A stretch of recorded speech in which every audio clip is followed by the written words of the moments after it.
శ్రీ గురుభ్యో నమ. శ్రీమాత్రే నమ. 31వ తేదీ మార్చ్ 2026 మంగళవారం నాటి దినఫలాలు. మేషరాశి వారికి రాశిలో ఉన్నటువంటి శుక్రాచార్యుల వారి యొక్క స్థితి సంచారం చాలా చాలా బాగుంది. లాభస్థానంలో బుధ కుజ రాహుల యొక్క సంచారం బాగుంది. అలాగే ఏదైనా మనము ఒక విషయాన్ని పట్టుకున్నప్పుడు దానిని ఎక్కువగా కృషిని పెట్టి మన యొక్క ఎఫర్ట్స్ని అక్కడ పెట్టి ఆ పని సక్సెస్ అవ్వడానికి చూస్తాం. ఇక్కడ మీరు ఎంత సక్సెస్ బాటలోకి తీసుకువెళ్దాం అనుకున్నా చాలా వరకు స్ట్రగుల్ కనిపిస్తోంది. లాభాల బాటలోనే ఉన్నారు అని చెప్పడానికి రాదు. లాభస్థానంలో 3 గ్రహాలు ఉంటూ ఉన్నప్పటికీ అది రాహుతో కలిసిన బుధుడు, రాహుతో కలిసిన కుజుడు కాబట్టి చాలా చాలా ఆటంకాలతో మీ చేతికి వస్తాయి. ఇది చెప్పదగినటువంటి సూచనగా తెలియజేస్తూ ఉన్నాను. అలాగే ఇష్టదేవతారాధన చేయండి, ఓర్పు కలిగి ఉండండి, సంయమనం కలిగి ఉండండి, ఎక్కడ ఆవేశపూరితమైన ప్రవర్తన ఉండకూడదు అని మరి ఇంకొకసారి తెలియజేస్తూ ఉన్నాను. అలాగే ఏలినాటి శని జరుగుతుంది, గురుబలము లేదు కాబట్టి గురువు గారికి అభిషేకం చేయించండి, శని గారికి తైలాభిషేకం చేయించండి. ఈ స్తోత్ర పారాయణాలు తప్పనిసరిగా పఠించుకుంటూ వెళ్ళండి. సర్పదోష నివారణార్థం కుజరాహు స్తోత్ర పారాయణాలు చెయ్యండి. మనశ్శాంతితో ఉండడానికి ప్రయత్నం చేయండి. కొద్ది రోజులు మీకు చాలా అవసరం. వృషభ రాశి వారికి ద్వితీయంలో గురువు గారు అత్యద్భుతమైన స్థితి, ఏకాదశంలో శనిగారు గాని రవి గాని అత్యద్భుతమైన స్థితి. ఈ రెండిటినీ కూడా మీరు చాలా రోజులుగా అద్భుతమైన ఫలితాలు అని చెప్పుకుంటూ వచ్చారు. ఇటు ద్వితీయం బాగుంది, ఇటు లాభము బాగుందని నేను ఇంచుమించుగా ప్రతిరోజు చెప్తూనే ఉన్నాను. 2 పెద్ద గ్రహాలు ద్వితీయ స్థానంలోనూ లాభస్థానంలోనూ ఉన్నాయంటే అది అస్సలు మాటలైన విషయం కాదండి. ఎంత అద్భుతమైన సహాయ సహకారాలు ఉంటాయంటే మీకు ధన ఆదాయం పెరుగుతుంది, మాట తీరు చాలా చాలా బాగుంటుంది, వృత్తి ఉద్యోగ వ్యాపార వ్యవహారాలలో పరపతి పెరుగుతుంది, ఆదాయం పెరుగుతుంది, చేతికి లాభాలు వస్తాయి, అనేక విధాల లాభాలని మీరు అందుకుంటారు. అలాగే అన్నదమ్ముల సహాయ సహకారాలు బాగుంటాయి, పిత్రార్జితం బాగుంటుంది, కీర్తి ప్రతిష్టలు చాలా అద్భుతంగా వస్తాయి. ఒక్క ముక్కలో చెప్పాలంటే మీ జీవితాశయం నెరవేరుతుంది. కాబట్టి మీరు ఇంకెక్కువ ఆలోచించవలసిన అవసరం లేదు. లలితా సహస్రనామ స్తోత్ర పారాయణని విడవకుండా చేయండి. అద్భుతమైన ఫలితాలు మీ సొంతం. కానీ కొన్ని విషయాలలో మౌనంగా ఉండాలి. మౌనంగా ఉండవలసిన చోట మౌనంగానే ఉండండి అని చెప్పి తెలియజేస్తున్నాను. మిథున రాశి వారికి రాశిలో ఉన్నటువంటి గురువుగారు బాగున్నారు, తృతీయ స్థానంలో ఉన్నటువంటి చంద్రకేతువులు బాగున్నారు, లాభస్థానంలో ఉన్నటువంటి శుక్రాచార్యుల వారు బాగున్నారు, దశమంలో ఉన్నటువంటి రవి బాగున్నారు.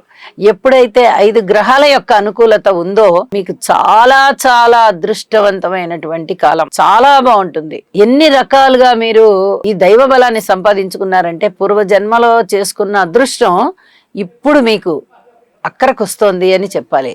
ఇది చాలా చాలా సంతోషించదగ్గ విషయం. ఉద్యోగంలో ఉన్నతి ఉంటుంది, ఉద్యోగ జీవితం బాగుంటూనే, కీర్తి ప్రతిష్టలు బాగుంటూనే, మాట తీరు బాగుంటూనే, అన్నదమ్ముల సహాయ సహకారాలు బాగుంటూనే, లాభాల బాటలో ఉంటూనే సంతానం బాగుంటారు. అలాగే స్థిర చిరాస్తుల వృద్ధి కలుగుతుంది, వివాహాది శుభకార్యాలు ఉంటాయి, పెట్టుబడులు బాగుంటాయి, ధర్మ కార్యాలన్నీ నిర్వహిస్తారు, దైవ కార్యాలలో పాల్గొంటారు. స్థిర చిరాస్తుల వృద్ధి ఎప్పుడైతే కలుగుతుందో అప్పుడు చాలా ఉత్సాహం పెరుగుతుంది. కీర్తి ప్రతిష్టలు ఎప్పుడైతే పెరుగుతున్నాయో అప్పుడు ఇంకా ఉత్సాహం పెరుగుతుంది.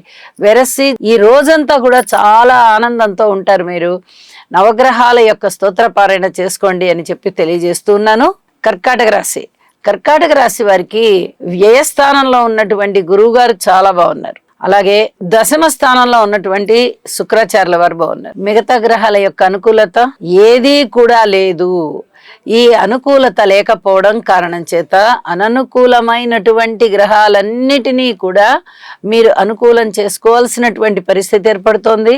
అలాగే మొత్తం అన్ని గ్రహాలకి కూడా స్తోత్ర పారాయణాలు చెయ్యండి, ఇంటి ఇలవేల్పుకి పూజ చెయ్యండి, యోగా చెయ్యండి, ఓర్పు కలిగి ఉండండి. అలాగే వివాహాది శుభకార్యాల విషయంలో కూడా ఏమాత్రం ఆలోచించకండి. ఇంకా భవిష్యత్తులో మనకి మంచి వస్తాయి అని ఒక నిర్ణయం చేసుకొని కూర్చోండి. గుండె ధైర్యంగా ఉంటారు, లేకపోతే బేలతనం వచ్చేస్తుంది. రాబోయే రోజులన్నీ కూడా గురువుగారి యొక్క ఉచ్చస్థాన సంచారంలోకి వస్తున్నారు గురువుగారు. అది కర్కాటక రాశికి అదే రాశి తనుభావం అవుతోంది కాబట్టి చాలా అద్భుతమైన ఫలితాలు ఉండబోతున్నాయి. ఈ ఆశతో ఉండండి. అలాగే భగవంతుడి యొక్క నామస్మరణ సదా చేసుకుంటూ ఉండండి. మీరు ఏ పనులు ఏ విధంగా ఎలా చేసుకుంటున్నా మీ మీ యొక్క దైనందిన జీవితం ఏ విధంగా ఉన్నప్పటికీ కూడా ధర్మ చింతనని దైవ చింతనని మానకుండా ఉండండి. అత్యద్భుతమైన ఫలితాలు మీ సొంతం. సింహరాశి వారికి రాశిలో ఉన్నటువంటి కేతు యొక్క సంచారము, అలాగే సప్తమంలో ఉన్నటువంటి బుధ కుజ రాహు సంచారము ఇవి ఇబ్బంది పెడుతూ ఉన్నాయి. అలాగే అష్టమ స్థానంలో ఉన్నటువంటి శనిగారి సంచారము కూడా చాలా చాలా ఇబ్బంది పెడుతోంది.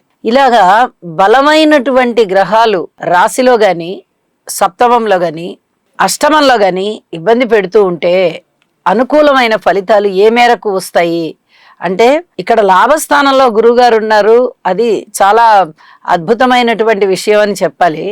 అలాగే నవమ స్థానంలో శుక్రాచార్యుల వారు ఉన్నారు, ఇది కూడా చాలా లాభకరమైనటువంటి గ్రహస్థితే.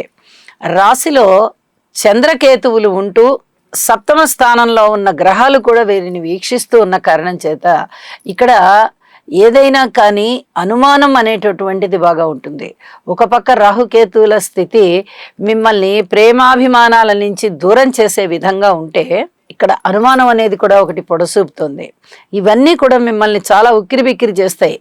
ఏది నిజము ఏది అబద్ధము అని తేల్చుకోలేక, కళ్ళతో చూస్తున్నదే నిజమని, దాని వెనక ఏం జరిగింది దాని తర్వాత ఏం జరిగింది అనేది తెలుసుకోకుండా కొన్ని అభిప్రాయాలని మీ సొంత అభిప్రాయాలుగా చెప్పుకుంటారు. దీనివల్ల చాలా చాలా ఇబ్బందులు ఉన్నాయి అని చెప్పి తెలియజేస్తూ ఉన్నాను. అనుకోని విధంగా వచ్చేటటువంటి అవాంతరాలు ఎదుర్కోవడానికి ఇంతో అంతో ధనబలం బానే ఉంది. మిగతావి ఏవి కూడా అంత అనుకూలంగా లేని కారణం చేత పూర్తి ఓర్పు కలిగి ఉండండి. పిత్రార్జితం బానే ఉంటుంది, పితృవర్గ రీత్యా బానే ఉంటుంది, ధనము లాభాల బాటలో ఉన్నారు.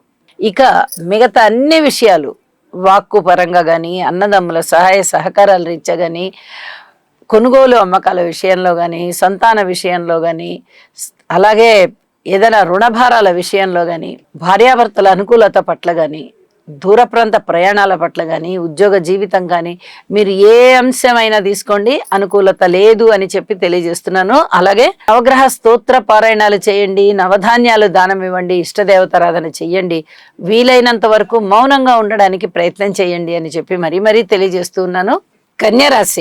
కన్యారాశి వారికి షష్ఠ స్థానంలో ఉన్నటువంటి కుజ బుధ రాహు గ్రహాలు, అష్టమ స్థానంలో ఉన్నటువంటి శుక్రాచార్యుల వారి యొక్క సంచారము వెరసి ఈ 4 గ్రహాల యొక్క ఫలితాలు చాలా బాగున్నాయి. కానీ ఇక్కడ వ్యయస్థానంలో చంద్రకేతువులు ఉన్నారు, దశమ స్థానంలో గురువుగారు ఉన్నారు, సప్తమ స్థానంలో రవి శనిలు ఉన్నారు.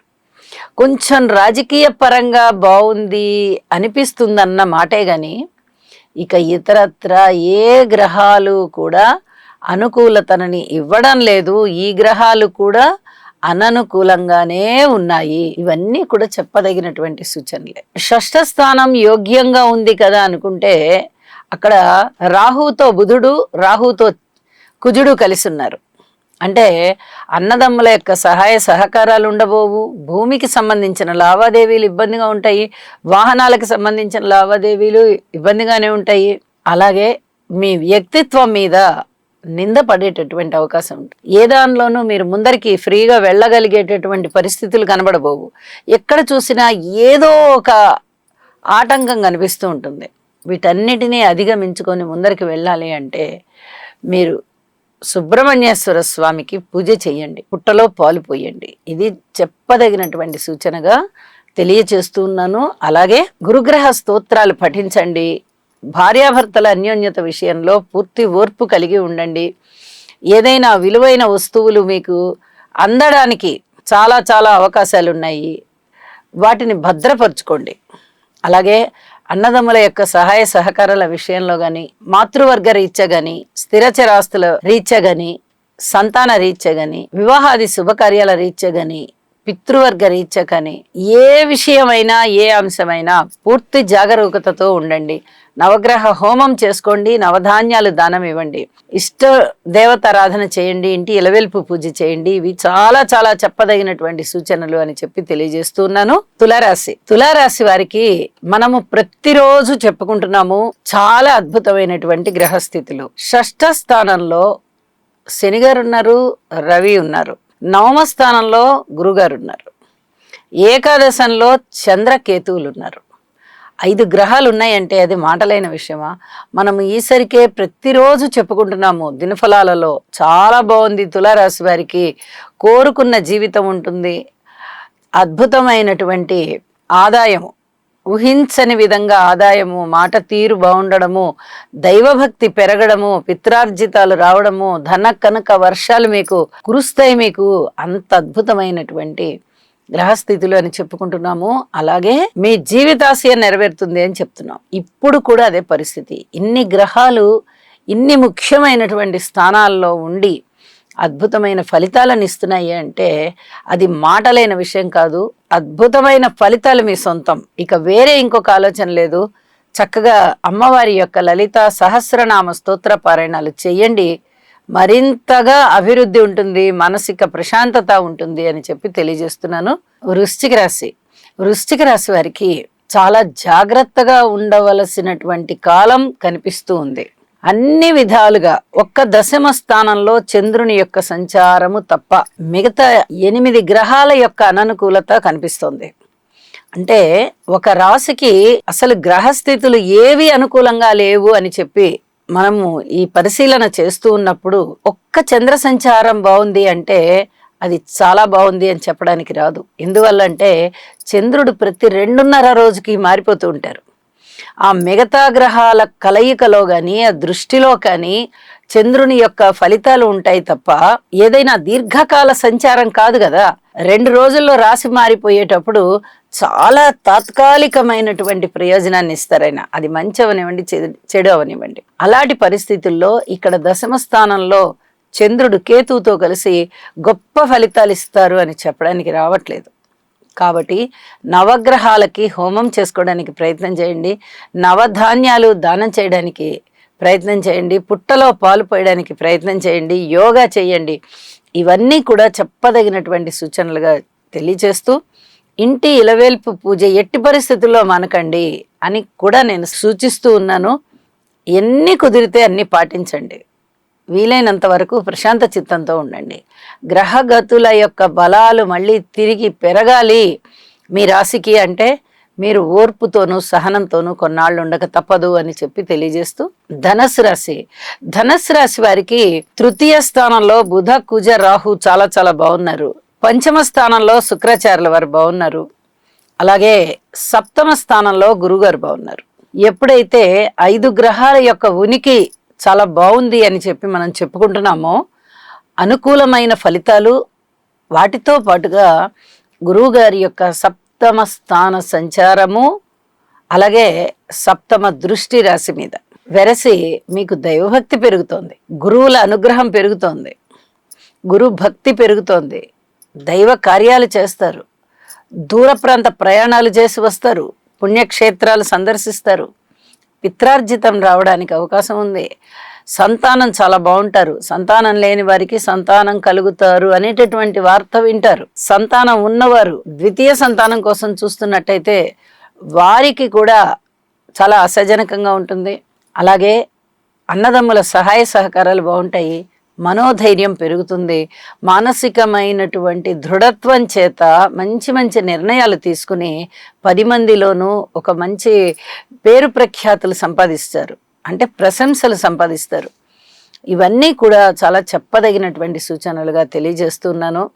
అలాగే దక్షిణామూర్తి శ్లోకాలు పఠించండి. అర్ధాష్టమ శని సంచారం ఉంది, అయితే దానికి తగినట్టుగా గురుబలం ఉంది కాబట్టి ఈ అర్ధాష్టమ శని దోషం మిమ్మల్ని ఏమీ చేయదు. అయినప్పటికీ శనిగారి స్తోత్రపారాయణాలు చదువుకోవడం కానీ, ఒక్కసారి శనిగారికి తైలాభిషేకం చేయడం కానీ చెయ్యండి. మరింత ప్రశాంతంగా, మరింత ఆర్థిక అభివృద్ధితో ఉంటారు.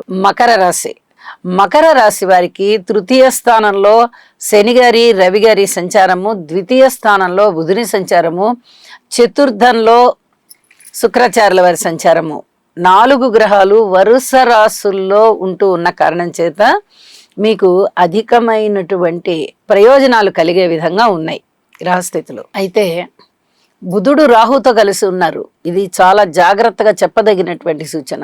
అన్ని విధాలుగాను జాగ్రత్తలు తీసుకోండి. ఏ విధంగా అంటే ఆరోగ్యానికి సంబంధించి తీసుకోవాలి, పితృవర్గానికి సంబంధించి తీసుకోవాలి. రుణ భారాలు కొంచెం పెరిగే విధంగా ఉంటాయి, జాగ్రత్తలు తీసుకోండి. ధనం ఎక్కువ ఖర్చు అయ్యే విధంగా ఉంటుంది. మీ మాట తీరు చాలా జాగ్రత్తగా ఉండాలి. అనుకోని విధంగా వచ్చేటటువంటి అవాంతరాలు ఎదుర్కోవడానికి మీరు సంసిద్ధంగా ఉండాలి. అయితే మీకు మనోబలం చాలా ఎక్కువగా ఉంది, అన్నదమ్ముల సహాయ సహకారాలు ఎక్కువగా ఉన్నాయి, స్థిర చిరాస్తుల వృద్ధి చాలా చాలా బాగుంది. అవమానాలు అపనిందలు ఉన్నట్లయితే వాటిని ఎదుర్కోవడానికి ఇప్పుడు ఏమీ ప్రయత్నాలు చెయ్యకండి. మాట పడ్డంత మాత్రాన ఇవాళే జవాబు చెప్పవలసిన అవసరం లేదు. కొద్ది కాలం వేచి ఉండండి, అన్నీ బాగుంటాయి అని చెప్పి తెలియజేస్తూ ఉన్నాను. అలాగే మకర రాశి వారికి జూన్ నెల నుంచి చాలా అద్భుతమైనటువంటి కాలం రాబోతోంది. అప్పటి వరకు ఓర్పు పట్టి ఉండండి. దానికన్నా ఇంచుమించుగా 1 నెల ముందరగానే మీకు ఏమేమి కార్య అనుకూలతలు కలగాలో వాటికి సంబంధించి బీజాలు పడతాయి. చాలా ఉత్సాహంగా ఉంటుంది జీవితం. ఇది చాలా చెప్పదగినటువంటి సూచనగా తెలియజేస్తున్నాను. మంచి ఆశావాహంగా ఉండేటటువంటి కాలం ముందరున్నది అని చెప్పి అదే రకమైన ఆశాభావంతో ఉండండి. అద్భుతమైనటువంటి మీ మానసిక స్థితి మెరుగుపడి ప్రశాంత చిత్తంతో ఉంటుంది అని చెప్పి తెలియజేస్తున్నాను. శివారాధన చెయ్యండి, ఇంకా ఇంకా ప్రశాంతత ఏర్పడుతుంది. కుంభరాశి వారికి ప్రతిరోజు మనం చెప్పుకుంటున్నాము పంచమ స్థానంలో గురుగారి సంచారం బాగుందని. మరి మిగతా గ్రహాల యొక్క సంచారం అంతగా బాగలేదు. 8 గ్రహాల యొక్క వ్యతిరేకత కూడా అలాగే ఉన్నందువల్ల వీళ్ళు అమితమైన జాగ్రత్తలు తీసుకోవాల్సినటువంటి పరిస్థితి కనిపిస్తోంది. చాలా చాలా జాగ్రత్తగా మీరు మీ దైవభక్తిని పెంపొందించుకుంటూ వెళ్ళండి. ప్రతి విషయంలోనూ జాగ్రత్తగా ఉండండి. పూర్వ జన్మలో చేసుకున్నటువంటి పుణ్యం చాలా బాగుంది, అందులో ఎటువంటి సందేహం లేదు. అదంతా ఇప్పుడు అక్కడికి వస్తుంది. అయితే కుటుంబ రీత్యా కానీ, వ్యక్తిత్వ రీత్యా కానీ, అలాగే అన్నదమ్ముల సహాయ సహకారాల రీత్యా కానీ, పితృవర్గ రీత్యా కానీ, మాతృవర్గ రీత్యా కానీ, భార్యాభర్తల అనుబంధ రీత్యా కానీ మీరు ఏ రూపకంగా అయినా తీసుకోండి, అంతగా బాలేదు. మరి చంద్రుడు బాగున్నారు కదా 7వ స్థానంలో అని మీకు ఒక అనుమానం రావచ్చు. కానీ కేతువుతో కలిసి ఉండి రాహు యొక్క దృష్టిలో ఉన్నారు. ఇక్కడ చెప్పుకోదగినటువంటి గొప్ప ఫలితాలు అయితే ఉండబోవు. పబ్లిక్ రిలేషన్ కొంచెం బాగుండేటటువంటి పరిస్థితి ఉంటుంది. అయితే దైవభక్తి బాగా ఉంది. సంతానం మీ పట్ల చాలా చాలా ఆదరణగా ఉంటారు. మీరు కూడా మీ సంతానాన్ని కంటికి రెప్పలా చూసుకుంటూ ఉంటారు. అన్ని విధాల సంతాన రీత్యా చాలా సంతృప్తి ఉంటుంది. మిగతా విషయాలలో తప్పనిసరి జాగ్రత్తలు పాటించండి. ఇది చాలా చెప్పదగినటువంటి సూచనగానే తెలియజేస్తూ ఉన్నాను. అలాగే గురుగ్రహ స్తోత్రాలు అధికంగా పారాయణ చేయడం వల్ల చక్కగా గురువుగారి అనుగ్రహం మీకు లభించి ప్రశాంత జీవితం వస్తుంది. మీనరాశి వారికి ద్వితీయంలో శుక్రాచార్యుల వారి యొక్క స్థితి, షష్టంలో చంద్రునితో పాటుగా కేతు గారి యొక్క స్థితి, ఈ 3 గ్రహాల యొక్క సంచారము బాగుంది. మనము చాలా రోజుల నుంచి కేతు గారి గురించి, శుక్రాచార్యుల వారి గురించి, చంద్రుడి గురించి చెప్పుకుంటూనే ఉన్నాము. రాశిలోను, అలాగే తృతీయంలోను, షష్టంలోను చంద్రుని యొక్క సంచారాలు బాగుంటాయి. అయితే చంద్రుని యొక్క సంచారం మధ్య మధ్యలో వస్తూ బానే ఉంది. ఇకపోతే శుక్రాచార్యుల వారి యొక్క సంచారము మీనరాశిలో ఉన్నప్పుడు బాగుంది, 1వ స్థానంలో. ఇప్పుడు 2వ రాశిలోకి వచ్చున్నారు, ఇప్పుడు కూడా బాగానే ఉన్నారు. అయితే శనిగారితో కలిసి ఉన్నప్పుడు వీరు చాలా చాలా ఇబ్బందుల్ని ఫేస్ చేసి ఉన్నారు. అంటే ఒక కేతు మాత్రమే నిలకడగా ఉన్నారు. మిగతా గ్రహాలు వాటి సంచారం నిమిత్తము ఒక్కొక్కసారి బాగుంటున్నాయి, ఒక్కొక్కసారి బాగుండట్లేదు. అందులో ముఖ్యంగా చంద్ర శుక్రులు మాత్రమే బాగున్నారు, మిగతావి ఏవీ బాగుండబోవడం లేదు. అంటే తాత్కాలికంగా ఏవైనా బాగున్నప్పటికీ కూడా గ్రహాలు అవి కలిసి ఉన్నటువంటి గ్రహాలతో, ఏ గ్రహాలతో కలిసి ఉన్నాయో ఆ ప్రభావం ఎక్కువగా ఉంటుంది. కాబట్టి ఇక్కడ జాగ్రత్తలు తీసుకోవలసినటువంటి పరిస్థితే ఎక్కువగా కనిపిస్తూ ఉంది. భార్యాభర్తల మధ్య అనుబంధం అనేది చాలా తగ్గి కనిపిస్తుంది. అలాగే ఏలినాడి శని ప్రభావం చేత ఏ పనులు కూడా చురుకుగా ముందరికి సాగడం లేదు. అర్ధాష్టమ గురు సంచారం వల్ల కూడా చాలా చాలా ఇబ్బందులు కనిపిస్తున్నాయి. వ్యయస్థాన స్థిత రాహు గారి సంచారం వల్ల కూడా అలాగే కనిపిస్తున్నాయి. ఇన్ని ప్రధాన గ్రహాల దుష్ట ఫలితాల మధ్య కేతువు, చంద్రుడు, అలాగే శుక్రాచార్యుల వారు, ఈ 3 గ్రహాల యొక్క ఫలితాలు చాలా అద్భుతంగా ఉంటాయి అని చెప్పడానికి రావడం లేదు. కాబట్టి తప్పనిసరిగా మీరు అన్ని విషయాలలోనూ జాగ్రత్తలు తీసుకుంటూ వెళ్ళండి. అన్నదమ్ముల సహాయ సహకార విషయంలో కానీ, మాతృవర్గ రీత్యా కానీ, లేదా స్థిరచరాస్తుల వృద్ధి రీత్యా కానీ, సంతాన రీత్యా కానీ, అలాగే వివాహాది శుభకార్యాలు అవ్వవలసి ఉన్న వారికి ఇప్పుడు వాటి రీత్యా కానీ, ఇక పితృవర్గ రీత్యా కానీ, ఇలా ఏ అంశాన్నైనా తీసుకోండి, ఉద్యోగ జీవితంతో సహా పూర్తి ఓర్పు కలిగి ఉండవలసినదే. లేని పక్షంలో చాలా ఇబ్బందులు ఉంటాయి అని చెప్పి మరీ తెలియజేస్తూ ఉన్నాను. తప్పనిసరిగా వచ్చిన ధనాన్ని మటుకు జాగ్రత్త చేసుకోండి. ఇది తప్పనిసరిగా చేయవలసినటువంటి పని. మిగతా విషయాలన్నింటిలోనూ అధిక జాగ్రత్తలు తీసుకోవాల్సిందే అని చెప్పి తెలియజేస్తూ, శని గారికి తైలాభిషేకం చేయండి, గురువు గారికి స్తోత్రపారాయణాలు చేయండి, ఇష్టదేవతారాధన చేయండి, అలాగే శివారాధన చేయండి. మనశ్శాంతితో ఉండడానికి ప్రయత్నం చేయండి. మీ కృషి ఫలిస్తుంది. శుభం. సర్వే జనా సుఖినో భవంతు.